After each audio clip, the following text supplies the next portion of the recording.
गुजरात के अरवली में इंसानियत पर सवाल उठाता एक मामला सामने आया है। अरवली की मेघरज में दुष्कर्म का एक और मामला उजागर हुआ है, जहां एक 13 वर्ष की नाबालिग के साथ उसी के पड़ोसी द्वारा दुष्कर्म को अंजाम दिया गया, जिसके बाद नाबालिग गर्भवती हो गई। इस मामले की शिकायत नाबालिग की मां ने की, जिसके बाद पुलिस ने कार्यवाही शुरू कर आरोपी को गिरफ्तार किया। श्री પોલીસ સ્ટેશનમાં એક દુષ્કર્મની ઘટના બની છે કે જેમાં હકીકત એવી છે કે એક વિધવા માતા છે એમના દ્વારા આ માહિતી આપવામાં આવે છે કે એમની પોતાની 13 વર્ષ 4 માસની દીકરી છે કે જેના દ્વારા એના જ પાડોશી છે એમના દ્વારા દુષ્કર્મ આચરવામાં આવે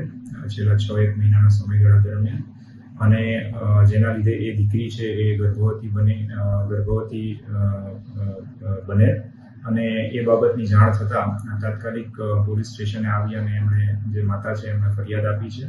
તેમાં પોલીસ દ્વારા તાત્કાલિક કાર્યવાહી ચાલુ કરવામાં આવી છે અને જે આરોપી છે એમની પણ અટક કરવામાં આવી છે અને આગળની જે કાર્યવાહી છે એ ચાલુ છે।